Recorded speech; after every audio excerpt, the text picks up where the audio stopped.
You're listening to Living Full Out with Nancy Solari. As a professional motivational speaker, Nancy can assist you to blow through your setbacks and start living full out. If you have an inspirational story you want to share, email us at connect@livingfullout.com. Once again, here's Nancy. Welcome to the Living Full Out Show. My name is Nancy Solari, and today we're going to be talking about being grateful in life. And truly, that is so important because when we have gratitude, even the days that are hard and dark and strange and unknown, if we can find one bit of sparkle in them, one lesson learned, it makes it better. It makes it survivable sometimes. So we are going to be talking about being grateful today. Also, our inspirational guest, Christina Flach, really, what a mover and shaker. But you would say, she's got it all. But she's gone through a lot of heartbreak, loss of her mom, her twin son, her husband. But yet she's got a huge smile from ear to ear. How does she do that? So we're going to listen and learn from her. And also I want to make sure that beyond today's show that you are always supported. You can reach out to us at connect@livingfullout.com and we'll make sure to get you support, resources, whatever you need. Also, we are building this community based upon inspiration. And if you have someone in your life that you'd like to nominate as a guest, tell them first, but we'd love to hear from them. Or if you've heard another guest that you would like to hear on this show, please do reach out to us at connect@livingfullout.com and let us know what they went through, how they got through it, their contact information, and we will bring them on. Now, I am getting word from our producer that we do have a listener on the line. Let's go check in. Hi, welcome to the Living Full Out Show. Hi. Hi, how can I help you today? I just had a quick question. So I'm in college and I'm about to finish my spring semester. I was just wondering how I can continue to feel motivated throughout the summer and then into the fall. Good question. So are you concerned that you're going to fall into kind of that summer slump and then can't get out of the fog come fall? Yeah, I'm feeling a little bit drained right now, and so I really don't want to, I just want to keep feeling motivated. I'm just having a little struggle with that. And what year in school are you right now? So right now I'm finishing up my third year, so I'll be going into my last year. So even more important that you go in with high vibration. And exactly. What is it that you are looking to do? What's your degree going to be in? So it'll be a finance degree, so for business. I'm having a summer internship, so I just want to make sure that I keep that motivation going and I don't just completely let go. Now, I'm curious, your space, the finance space, is, I can think of some, on TV gurus, radio gurus, but do you have role models in that industry that you look up to, people that you learn from? Or are you just pretty much, knee deep in school? Yeah, I'm pretty knee deep in school. Okay. So the reason why I asked that question is if you don't yet have those go-to people in your life, those gurus, those experts, this is the time that I would plug in. Okay. So watching TV and learning from someone, pick your favorite business channel, finance channel on cable, or go on YouTube and search for top experts there, or go on Apple Podcasts, whatever it is. The thing is, when you absorb different shows, it just takes one sentence, one tip, and you kind of hear, oh gosh, I didn't know that person did that, or I'd never heard of that resource, or I didn't know that was an option for my career. So you're going to get inspired and naturally juiced up just by listening. So I would kind of take this summer as your own little university. It's not the school stuff. No papers are due. There's no exams. But it's like your little university of expanding your horizons. Now, you might say, well, Nancy, I've got the finance thing down. I almost want to take a break from that. Okay, well, you can serve it up on when you go to podcasts or you go to YouTube or wherever you get your videos. You can look for videos on time management. You can look for videos on, how to manage stress. I myself, I'm actually legally blind. And one of the things that kind of wears me out in my day sometimes is just how much I use my brain because I'm not seeing things. intensely listening. And so sometimes I'll like be on YouTube and I'll look for, prayers for the eyes, or I will look for, what type of music helps stimulate focus, or what type of foods are good to eat, to keep energy levels high. Any knowledge that you can take in that you feel would help you thrive the most in your senior year, that's what you want to study in your university of your own time.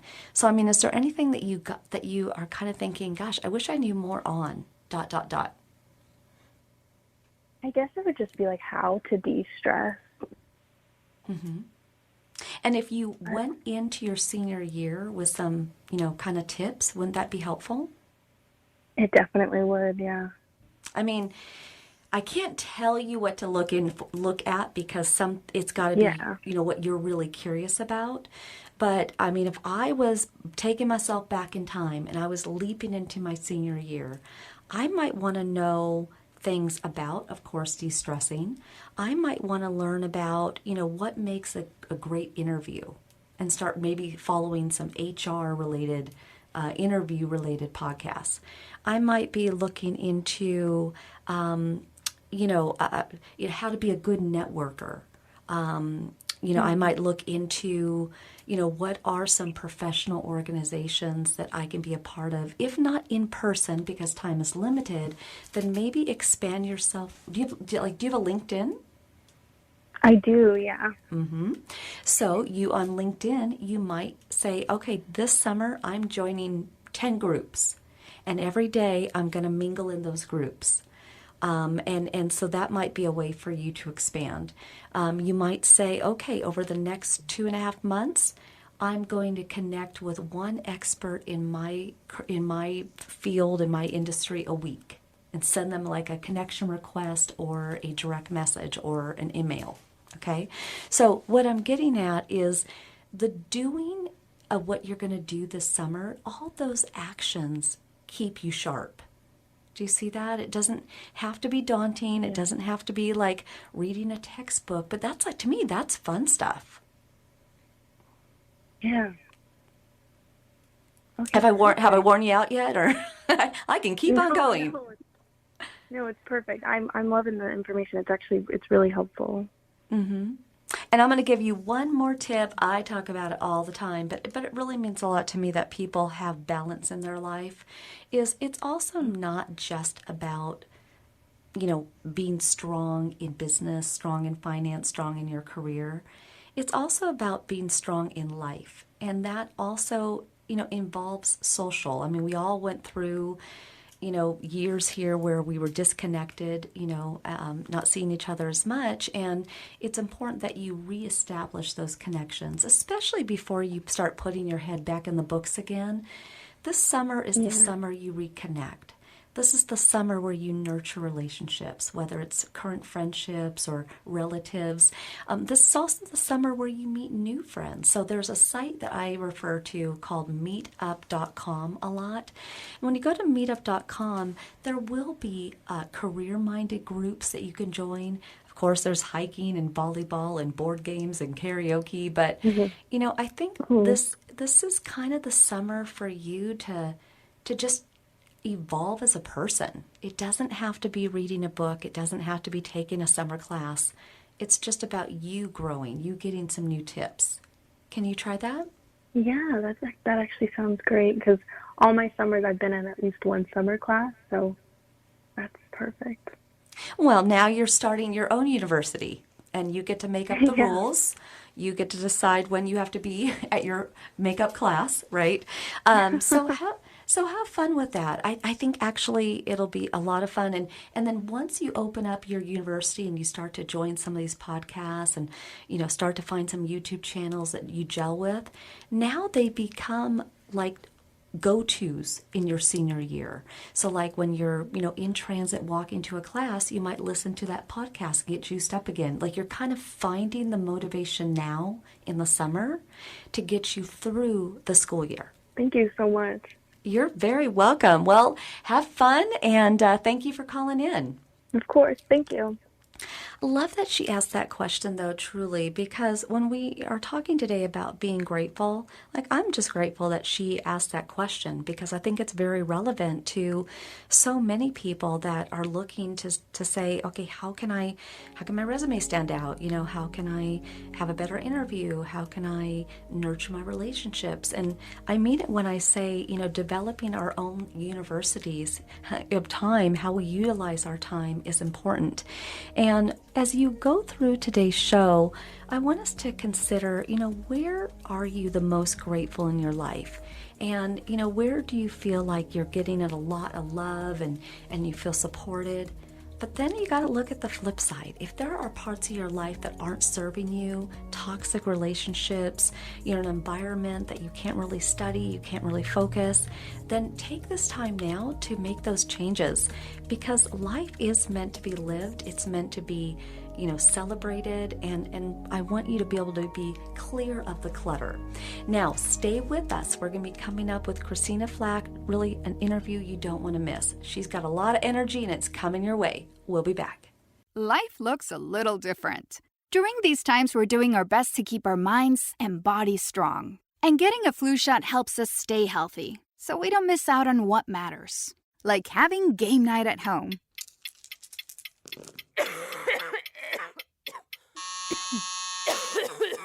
Yeah, can't do that while sick with the flu. Now imagine family movie night that your daughter can't live without. Well, that's ruined. And don't forget your uncle's socially distanced cookout.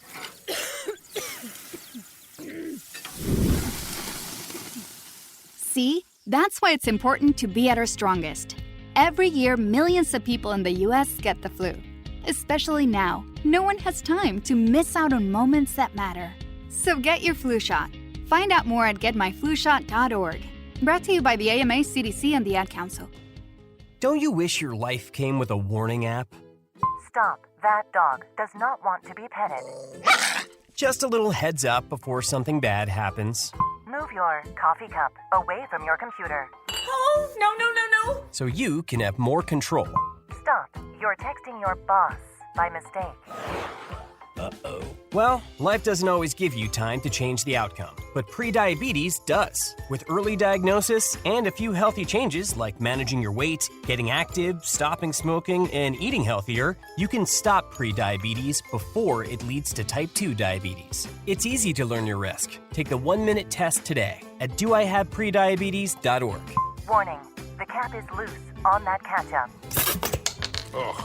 Don't wait. You have the power to change the outcome. Visit doihaveprediabetes.org today. That's doihaveprediabetes.org. Brought to you by the Ad Council and its pre-diabetes awareness partners. Uh-oh, Brad's buzzed. Oh, yeah? Yeah, he's starting with the woots. And now a speech. I just want to say that friendship is about heart and brain. Who's with me? Good thing is, he knows when he's buzzed. And my brain is saying, when it's time to go home, somebody call me a ride. Love that guy. Me too. Know your buzzed warning signs? Call for a ride when it's time to go home. Buzz driving is drunk driving. A message from NHTSA and the Ad Council. Watch out! You got me! The galaxy is safe once again. In the pretend universe, kids play with pretend guns. In the real world, it's up to us to make sure they don't get their hands on a real gun. If you have a gun in the house, keep it locked, unloaded, and stored separately from ammunition. Safe gun storage saves lives. Learn how to make your home safer at endfamilyfire.org. That's endfamilyfire.org. Brought to you by End Family Fire, Brady, and the Ad Council. Adopt US Kids presents What to Expect When You're Expecting. A teenager. Learning the lingo. Today I'm going to help parents translate teen slang. Now, when a teen says something is on fleek, it's exactly like saying, that's rad. It simply means that something is awesome or cool. Another one is totes. It's exactly like saying, totally, just shorter. As in, I totes love going to the mall with Becca. Another word you might hear is jelly. Jelly is a shorter, better way to say jealous. As in, Chloe, I am like so jelly of your unicorn phone case. You don't have to speak teen to be a perfect parent. Thousands of teens in foster care will think you're, rad, just the same. To learn more, visit adoptuskids.org. A public service announcement brought to you by the U.S. Department of Health and Human Services, Adopt U.S. Kids, and the Ad Council. You're listening to Living Full Out with Nancy Solari. As a life coach, Nancy can teach you how to stay strong under pressure and work through challenges you face. Being legally blind, Nancy inspires others to be resilient in overcoming obstacles and live full out. You can ask Nancy for advice in your life on relationships, finance, business, health, and more. Just call in at 800-333-0001. Once again, that's 800-333-0001. Now, here's Nancy. Welcome back. I'm Nancy Solari, and this is the Living Full Out Show. And today we're talking about being grateful in life. And oftentimes it is moments of tragedy or a loss that wakes us up and sometimes reminds us of, cherishing the time we have with people, even the time we have with our own abilities. I know for myself, being legally blind, I cherish the times I could see, whereas now I can't. So, it happens on all fronts. And we have found you an inspirational guest today that I really feel is a great example of gratitude. And that's Christina Flach. And she's going to share with us, the different losses she's had, but really how she chooses to celebrate those losses, and in the sense that she doesn't ever forget her loved ones. She thinks about them all the time, and they show up in her life in miracle ways all the time. So I'd like to welcome Christina to the show. Hi, how are you? Thanks. I am good. Hi, explosion of energy. I love your voice. It's just like, my goodness. I literally just had some Mountain Dew earlier. You're like Mountain Dew for my ears. I love it. I'm a shot of Mountain Dew. I love it. You are. Now, I'm going to take our audience back in time, because although you are vibrant and although you have chosen, literally the word there is chosen, to be grateful in life, it has come with, moments of tragedy. And the first one really being the loss of your mom. And I don't take this one lightly, because I think my mom for sure is one of my best friends. And I know she passed away when you were young. What did she pass from? She had brain cancer. In fact, yesterday was the 35th anniversary of her passing. And what was her name? Her name was Margaret. Oh, we celebrate Margaret. Yeah. And again, my heart goes out to you, because my dad actually, his name is Gary, he passed of brain cancer as well. So I know how hard... I know how hard that is to watch. But it's interesting because you are a lot like her. And in what ways? Well, I think my mom was an artist. She was an amazing photographer, and she designed and sewed clothes. And, she's very visual. Our home was always beautiful. There was flowers and candles and music all the time. And she was an amazing cook. And she made the world a beautiful place. And that's kind of what it's interesting, I think, as we're, growing up and raising kids, we don't realize the impact our parents have on us just by things that they do. It's not the things that they say, it's the things that they do. And in fact, my daughters all my kids have said to me that, lectures that I've given are lame, and even though I think they're award-winning, but they have told me that the way I conduct myself, my work ethic, pardon me, the way I treat people is what's most impactful to them. So I agree that my mother was very impactful on me. Absolutely. And when you say kids, you don't just have one, you don't have just two. I mean, you had 5 kids in your first marriage. Yeah. And I know that you were married for 18 years, and just for various reasons that marriage did not last, partly due just to, your husband, I believe, had his own addiction, wasn't it, to pills of some kind? No. Was it? No, he didn't. No, he was just selfish. But okay. Well, all right. Our marriage wasn't. I was trying to give him an out, Christina, like a pill addiction or something. All right, fine. No, you were married to the narcissist. Now we got to tell the truth. Okay. He's a good guy. He's just a little selfish, but that's okay. But you broke free. Our marriage. Yes, I did. And our marriage ended when my son Beau passed away on Christmas Day. And Well, so, well, and I want to talk about that because obviously you had Beau and Ben together, and Yes. Ben is obviously with us today. Yes, he What is. caused Beau to pass? SIDS. SIDS. He just did not wake up one morning. And Christina, when I ask you this next question, it is not to take you back to that time, but I don't even know how you breathe the next day. Like, how do you even mother? How do you even find the energy? That is a very good question, and it definitely wasn't easy, and I was absolutely out of my mind, just in such shock that, something so tragic and so just huge could happen to our family on Christmas Day. It was like a Lifetime movie that would never air because it's just so ridiculous that, 4.5-month-old baby just doesn't wake up. So yeah, it was very hard. I was a little out of it for, I started taking like some sleeping pills just to numb myself during the day for like the first month. And then my friends came together and they're like, look, you're not a drug addict and you're being, not ridiculous, but you just can't numb yourself with this stuff. So that ended. And then I just got back on being more like my normal, disciplined, focused self, because it wasn't just about my grief. It was about my kids. That was so traumatic for them to go through. So if I'm out of my mind and not together, it affects them. As much as I was in pain, I couldn't subject them to more. So I had to get it together. And so I started, doing what I normally do, going to yoga, going on a hike, thinking about things I'm grateful for. And I started a charity, an educational fund at the Northern Lights School in Oakland, California for underprivileged children, named the Baby Beau Fund.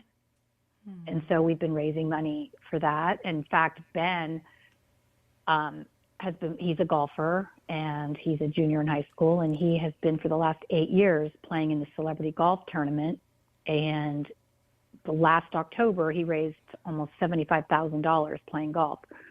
And he's raised over $200,000 in the last 8 years for his brother and his dad's educational funds. That after my husband passed away, I started one for him as well, called the Ken Flach Educational Fund. You know what? I mean, that just really must make Beau smile because, the purpose lives on, and I know you call upon Beau when you need a parking spot. Ben used to be like, channel Beau, Mom. I know. It was so cute when Ben was little. I would say, hey, baby, help Mommy find parking. And he asked, and he said, can Beau help? And I'm like, yeah, of course, whatever. I was kind of not even really paying attention. He said, Mom, Beau's going to give you the best parking spot of your life in 30 seconds. And he did. And he continues to. So we all, call on Beau, and I'm always thankful to him. And it's amazing the power of our angels.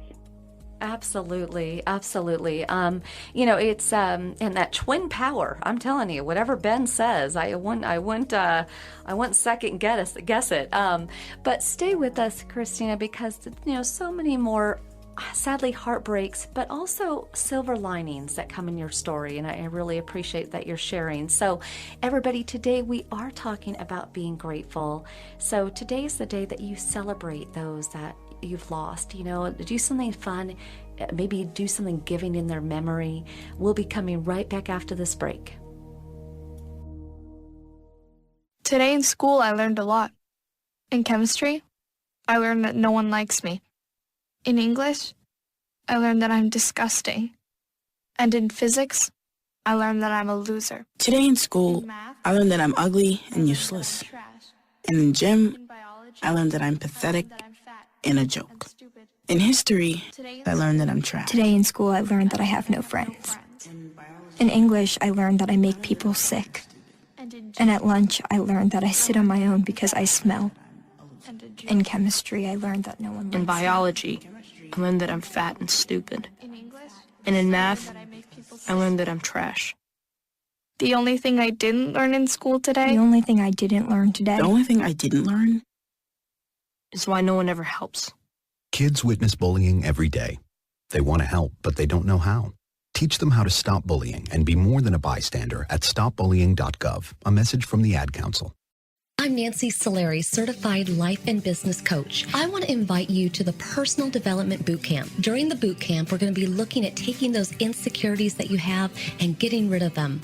We're also going to look at ways in which you can thrive and live a life full of purpose. Go to livingfullout.com/bootcamp, livingfullout.com/bootcamp to sign up. I believe in you, and here's to you living your life full out.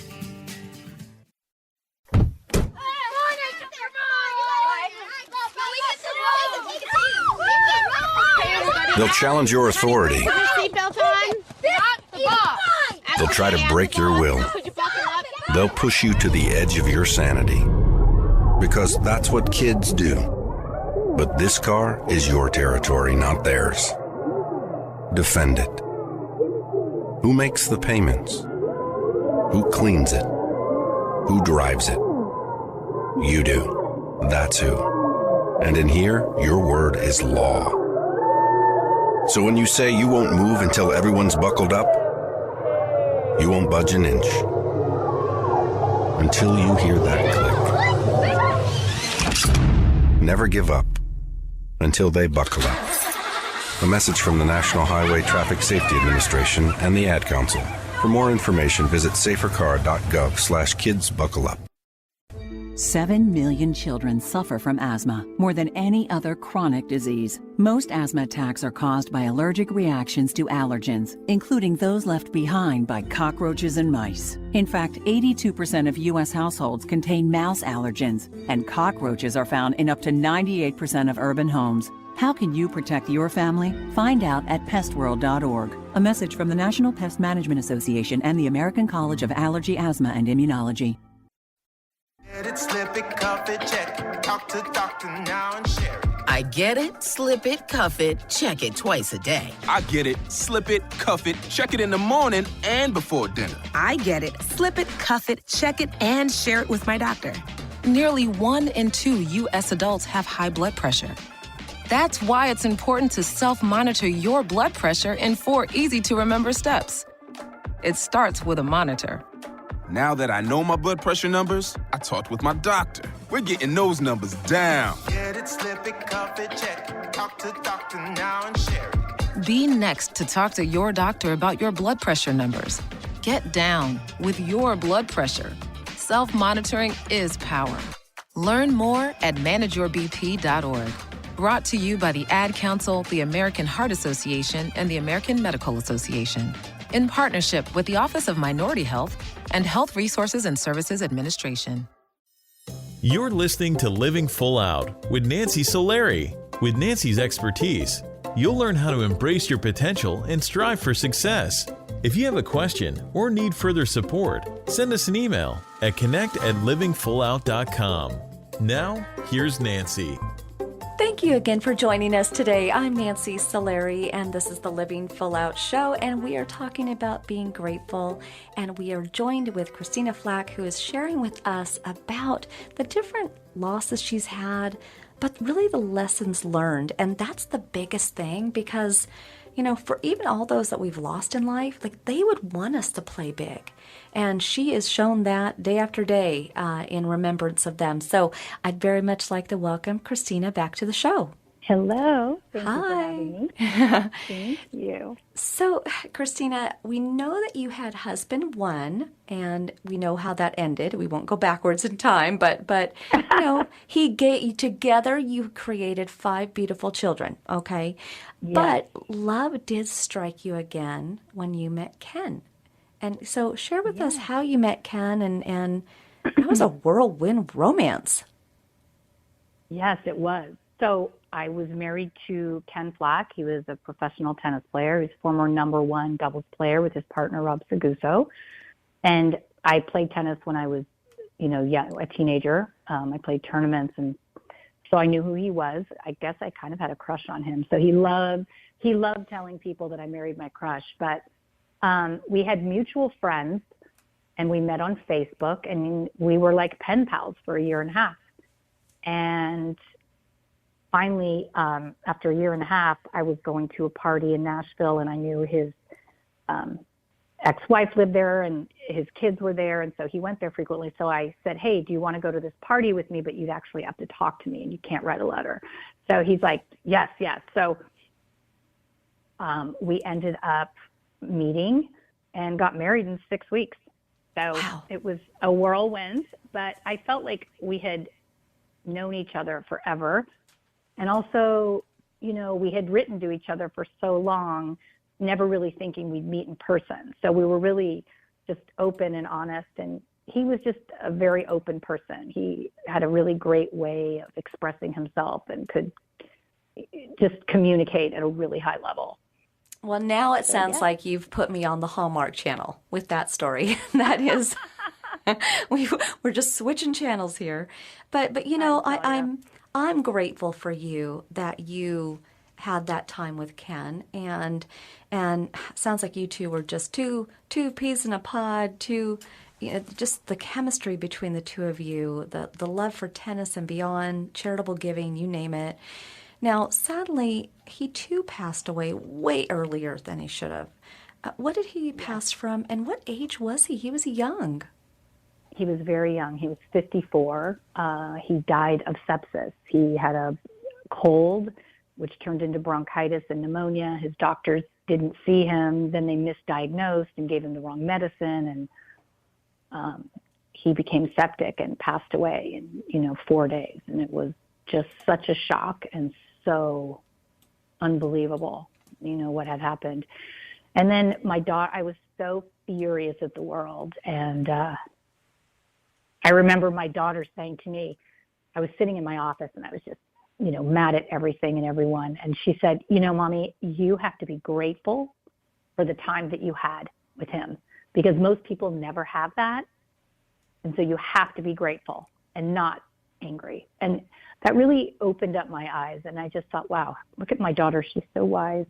And it's true. We're not guaranteed. I remember seeing some quote somewhere about a mother, I think it was, saying to God, like, how could you do this? Take away my child or my husband or whomever it was. And God said, how about be grateful that you had that person at all? You're not guaranteed. That's why I tell people, don't waste time. You don't know how long you have, and you never want to have a regret like, oh gosh, I wish I would have spent more time with this person.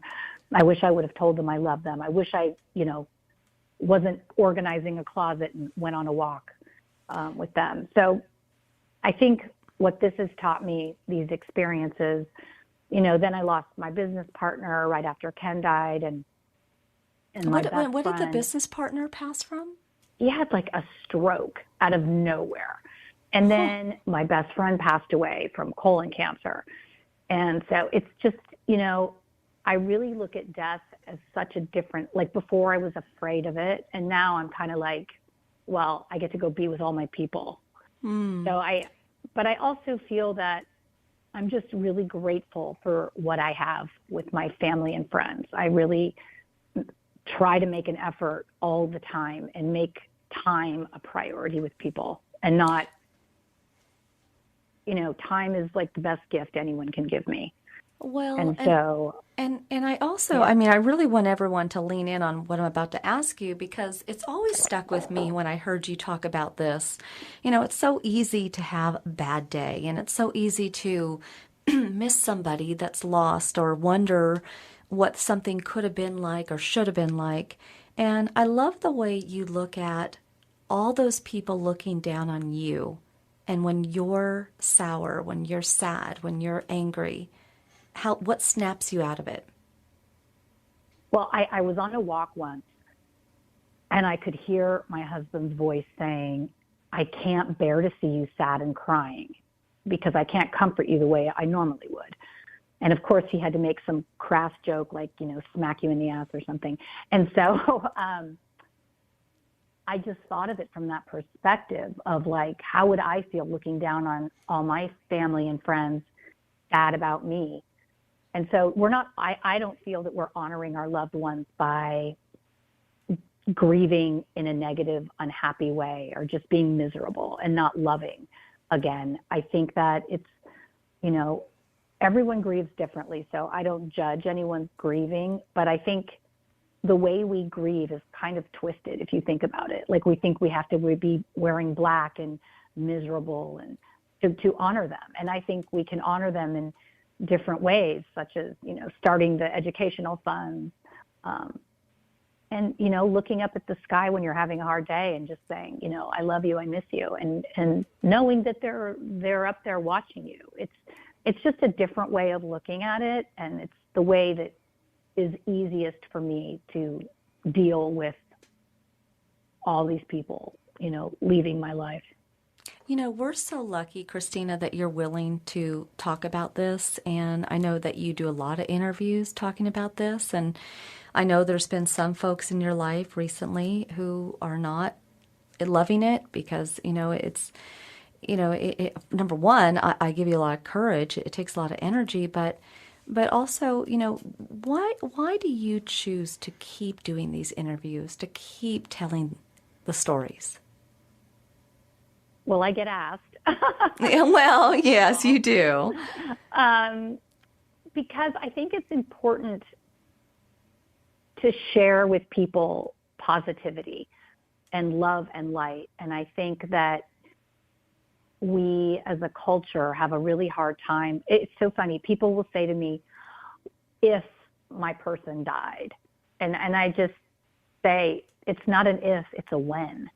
So you have to know, yes, my husband died before almost all of my friends' husbands have died, but, you know, it doesn't mean you have to be angry or sad forever. I mean, I think it's important to honor them and think of them, but I just feel like if I can help someone perhaps think of their grief in a different way or do it in a more productive and positive way, then I just feel like I should do that. And you know, it's hard for some people in my life that I talk about these things, but, you know, it's a little bigger than just me and the people that have a hard time dealing with this. There's other people in the world that possibly hear this and think, wow, I'm not honoring my loved one by just being angry and miserable. Maybe I can, you know, everyone's different. You could do something, you know, plant trees or, you know, help out somewhere or do, you know, there's so many different things. You don't have to do it the way I did with the educational fund, but find something that you feel passionate about that you can share with others to honor your loved one instead of just being angry and bitter. I just don't think it's a way of living because it's not, you know, if my children, you know, after Ken passed, it was really hard on my kids because they were incredibly close with him. Even my ex-husband absolutely adored him. And so if I'm not in a good way, you know, and after Ken passed, I didn't have that luxury of, you know, numbing myself because I knew what would happen. So I started, you know, really making sure that I didn't get too hungry or too thirsty or didn't work out or get some rest or think of things that I'm grateful for. I was just really, I worked out a couple times a day. I would go on a hike. Nothing hard, but, you know, I'd go to Pilates, I'd go to yoga. I just kept moving. And, you know, everything seemed magnified worse at the beginning if I got too tired, too hungry, didn't work out or think of things I'm grateful for. So it really was my, you know, self-care at that time was incredibly important for my mental well-being. How do you stop yourself though from becoming like a helicopter mom? I mean, I would just want to bubble wrap everyone in my life that I love and say, okay, bounce off each other. Nothing's happening to you. You know what I mean? Like how do you? Because we have no control. Yeah. And I've learned that, you know, controlling just means you're out of control.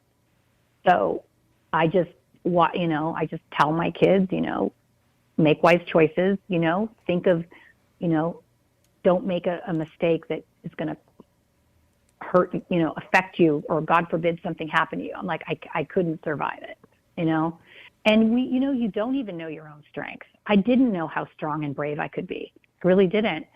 And these things have shown, we always think things are happening to us. Sometimes they're happening for us. I'm not saying that these deaths have been a blessing to me at all, but it has pushed me to become a stronger person. It has pushed me in my career because that's kind of where I directed my energy. I don't think I would have gotten to the successes that I've had if these things wouldn't happen. Well, I want to let you know, I want you to know I am so proud of you, really. And you you are just light, and the gratitude, your mom, Beau, Ken, and beyond, they all know you're doing good things in their honor. So thank you so much for being on today's show. And we're going to be cheering you on. For everybody listening, check out more about her and what she's doing, her story. We can only get in so much today on today's show, but it is all about being grateful and living a life of purpose. So we're going to be coming right back after this break. We'll be back.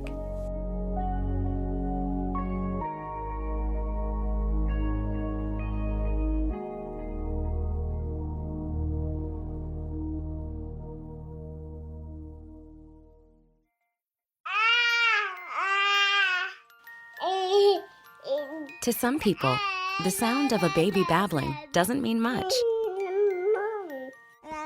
But that's not necessarily true. By 6 months, they're combining vowels and consonants. By 9 months, they're trying out different kinds of sounds.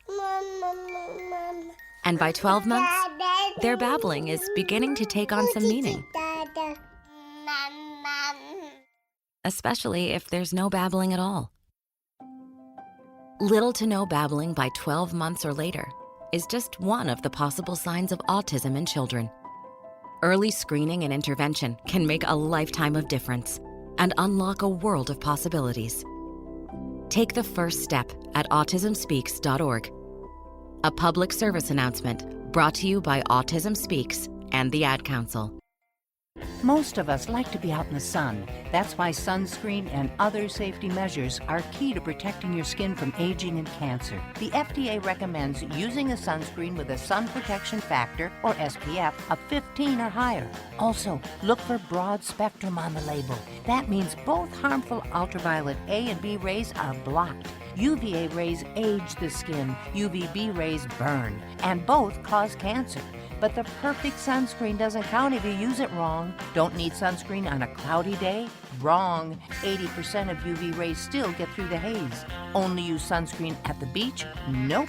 Anytime you're outside, UV rays attack the skin, so you need protection. And you have to reapply sunscreen every 2 hours. Remember, SPF plus broad spectrum equal healthy fun in the sun. Visit www.fda.gov/sunscreen for more information. A message from the U.S. Food and Drug Administration. Right now, our country feels divided, but there's a place where people are coming together. I gotta tell you, I was nervous to talk to someone so different than me. Me too, but I'm glad we are. Love Has No Labels and One Small Step are helping people with different political views, beliefs, and life experiences come together through conversation, and it feels good. Wow, your story is so... interesting? Yeah. When people actually sit down, talk, and listen to one another, they can break down boundaries and connect as human beings. At lovehasnolabels.com/onesmallstep, you can listen to amazing, life-changing conversations and find simple tools to start a conversation of your own. I know one thing. This conversation gives me hope. It gives me a lot of hope, too. Take a step toward bringing our country and your community together by having the courage to start a conversation at lovehasnolabels.com/onesmallstep. A message from StoryCorps, Love Has No Labels, and the Ad Council. All right, crew, let's get her dug. Honey, want to give me a hand? I'm planting that tree, remember? No matter how large or small your digging project may be, no matter how urban or rural, you must always call 811 before any digging project. 811 is our national one-call number, alerting your local utility companies to come out and mark any lines they have near your dig site. You must call 811 at least 2 to 3 business days before any digging project, so you can avoid hitting our essential buried utilities. This includes natural gas and petroleum pipelines, electric, communication cables, and water and sewer lines. So before you do this or this, make sure you do this.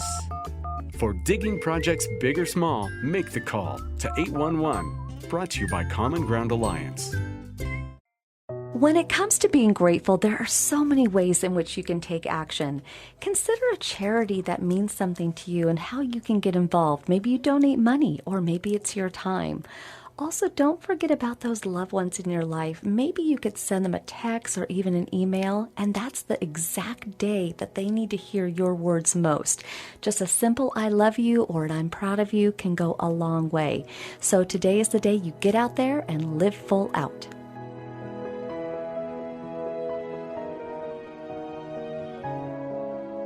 You're listening to Living Full Out with Nancy Solari. As a professional motivational speaker, Nancy can assist you to blow through your setbacks and start living full out.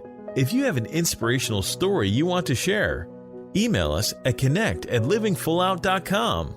Once again, here's Nancy. Welcome back. I'm Nancy Solari, and this is the Living Full Out Show. And today we've been talking about being grateful in life. And I have got to tell you, I am number one, so grateful for this show and all of you for listening and just being the one that gets to share all these amazing stories of people who have overcome adversities, truly right and left. Sometimes some people have multiple things that happen in their life, yet they're standing tall. And it's my honor to share their stories and inspire all of you. And, you know, being a creator, a content creator, and having that channel kept me always wanting to up my own ante, whether I was trying to write something that I felt was of value, whether it be an entrepreneur magazine or some other great publication. I want to always make sure that I'm giving all of you, you know, tangible inspiration, not just raw words, but, you know, what you can really run with to make a difference today. And in that same spirit, I just always think about those nonprofits that have helped me in my life. I mean, gulp, when I got the news that I, at 16, got retinitis pigmentosa and was going to go, you know, blind at some point, that is devastating. And as it became more and more true every other year, losing more and more vision, you know, I was turning on nonprofits right and left, learning how to do white cane training, guide dog training, Braille, low vision devices, talking devices, I mean, you name it. And that is a huge time commitment, let alone the energy of all that learning. I mean, just to give you a little essence, I mean, even the talking software I use today on my computer called JAWS, I can't see the computer, I can't see a mouse, so everything has to be memorized with keystrokes of how to navigate and do any actions. It was a lot. So when the opportunity came for me to be in a time and place where I could create something to give back, that is when Nonprofit MVP was born. And we have such amazing partners putting this together. It is actually a competition show for nonprofits where they can learn peer-to-peer fundraising, social media, digital tips, and also how to do online auctions and beyond. And it's just been a real thrill watching these contestants come in, feeling pretty good about what they know and how they're running their nonprofit, and then seeing, you know, sessions later, weeks later, how they're blooming, how they're smoothing out the curves, how they're just really growing into the executive director they want to be, or the strongest team member they can be. And so nonprofitmvp.com is where you want to go to learn more about the show. And truly, we are taking the show on the road. That is right. We have started the show in Boise, Idaho, and I got to tell you, those people are just so kind. But the show will go go on, and we're going to be going to different cities all around the country so that local nonprofits can compete against each other, but also we can see them in their environment. And when they're not with the show, they don't have to miss a beat. They don't have to fly all around town and all around the world to do and participate. So if you would like to support the show, definitely follow us on social media. Go to nonprofitmvp.com. If you have a nonprofit, you can apply.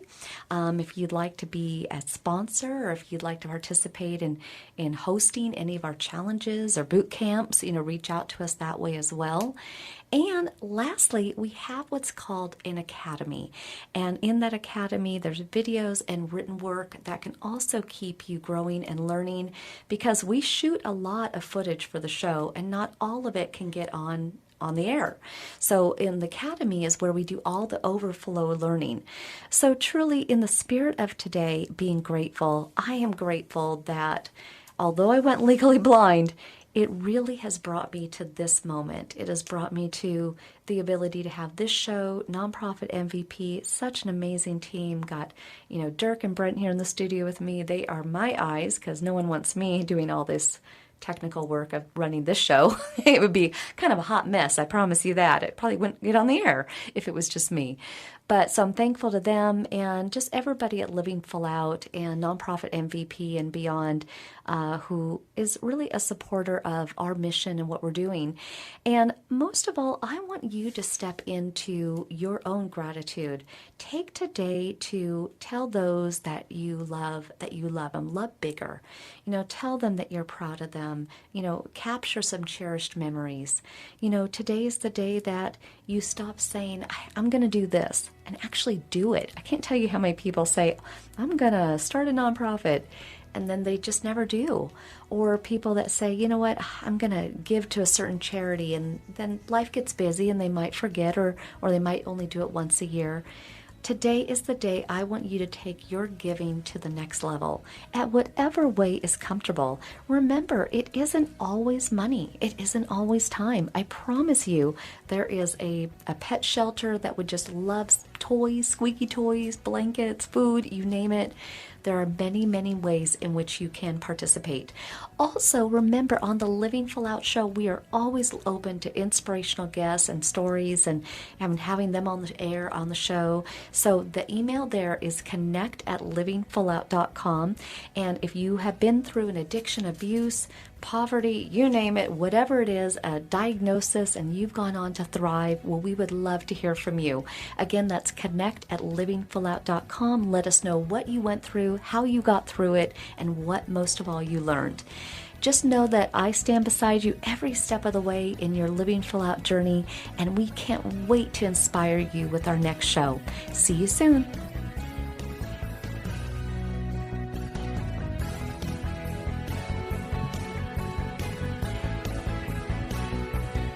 Thank you for listening to the Living Full Out Show with Nancy Solari. To learn more about this program, visit livingfullout.com for the latest episodes. Connect with the Living Full Out community by following us on Facebook, Twitter, Instagram, and subscribing to our YouTube channel. Here's to you, Living Full Out.